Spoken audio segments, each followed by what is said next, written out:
CM Yogi Adityanath इस समय कोलकाता में चुनावी रैली कर रहे हैं। आपको सीधा लिए चलते हैं। बंगाल अपनी सस्य श्यामला मातरम वंदे मातरम की पावन धरा है। यहां पर उर्वरा भूमि, प्रचुर जल संसाधन और प्रतिभाशाली नौजवान, मेहनत कश अन्नदाता किसान, यहां का उद्यमी और यहां का व्यापारी मेहनती है, परिश्रमी है, पुरुषार्थी है। क्या नहीं था बंगाल में? यह देश जब आजाद हुआ था, भारत की अर्थव्यवस्था में बंगाल का योगदान सर्वाधिक हुआ करता था। पूरा देश रोजगार के लिए बंगाल की तरफ आता था। नए शोध होते थे, इनोवेशन होते थे, ज्ञान की धरा थी। पहले कांग्रेस ने लूटा,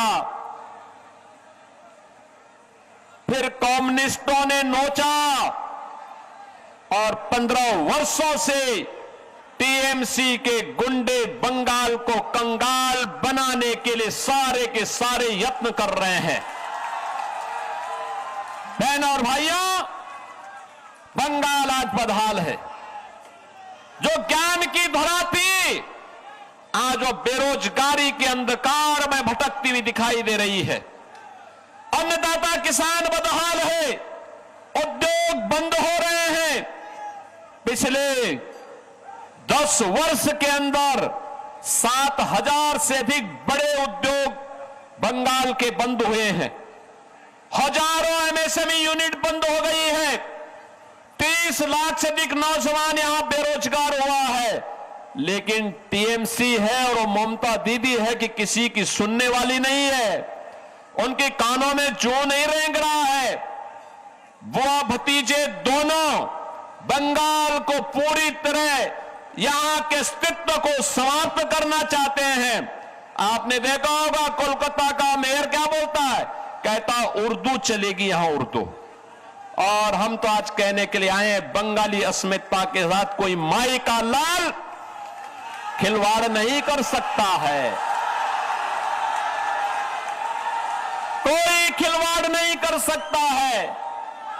और इसके लिए जो आज कहते हैं, जो लोग टीएमसी के लोग बंगाली अस्मिता के साथ खिलवाड़ कर रहे हैं, उनको बताने की आवश्यकता है कि बंगाल की पहचान काबा से नहीं है। बंगाल की पहचान तो मां काली बाड़ी से है, मां काली बाड़ी से। यहां की पहचान वही उसी से है। बहनों और भाइयों, आप मुझे बताइए क्या हो रहा है बंगाल में? धड़ल्ले से गौहत्या होती है। भगवान राम के नाम से चिढ़ है ममता दीदी को। दुर्गा पूजा के समय परमिशन नहीं मिलती है, शोभा यात्रा निकालने पर प्रतिबंधित करती है। यहां पर दुर्गा पूजा के समय कर्फ्यू लगता है। बहन बेटियां सुरक्षित नहीं है, व्यापारी सुरक्षित नहीं है। टीएमसी के गुंडे उनसे गुंडा टैक्स वसूली करते हैं। और इसीलिए मैं कहने के लिए आया हूं, बहनों और भाइयों, जो अराजकता यहां पर देखने को मिल रही है, इसी प्रकार की अराजकता 2017 के पहले यूपी के अंदर भी हुआ करती थी।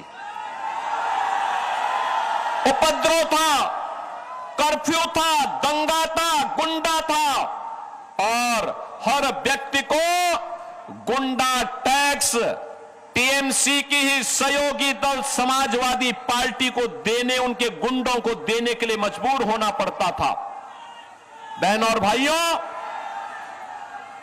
यूपी में कोई राम नाम उस समय लेता था तो उस पर डंडे और गोली चलते थे। यूपी में विकास ठप था, ऐसे अंधकार था। और आज यूपी में आप जाइए, यूपी उपद्रव नहीं है। आज यूपी में उपद्रव नहीं है, उत्सव है, उत्सव।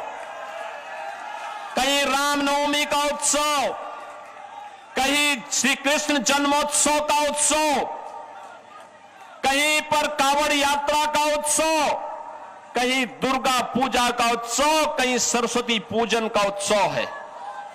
आज यूपी के अंदर अराजकता नहीं है।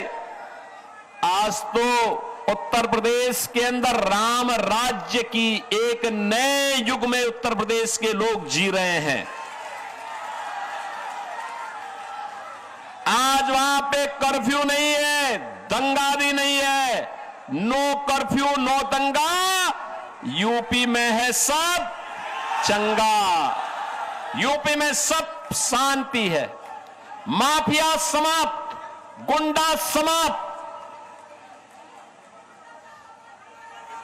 और माफिया और गुंडा वहां पर जो कहीं भी सिर उठाता है तो यूपी का बुलडोजर उनकी हड्डी पसली को उस हाईवे बनाने में उपयोग कर देता है।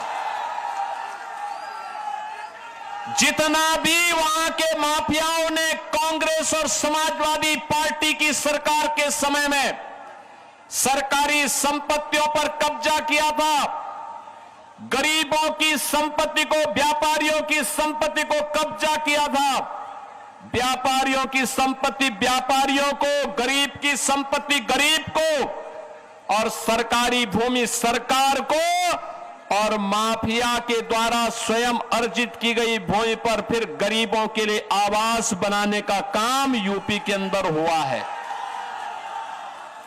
अब वहां पे कोई गौ हत्या नहीं करता है। उत्तर प्रदेश में एक ही उद्घोष है, न गौ माता को कटने देंगे और न ही हिंदुओं को बंटने देंगे।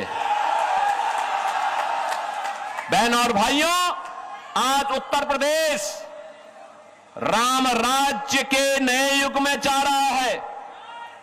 आप जाइए अयोध्या में, आप जाइए मथुरा वृंदावन में, आप जाइए काशी में, और आपने देखा होगा गत वर्ष प्रयागराज महाकुंभ में पूरी दुनिया आई थी।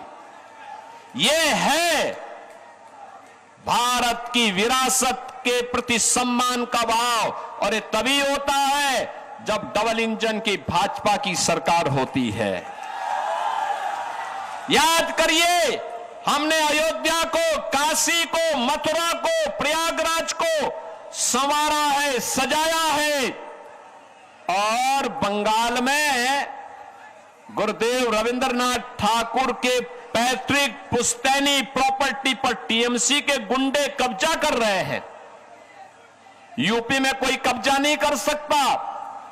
यूपी में कब्जा करेगा तो उसे मालूम है उस गुंडे और माफिया को कि उसकी 7 पुश्त की पूरी प्रॉपर्टी को सरकार ले लेगी और फिर उसको गरीबों का आवास बना देगी।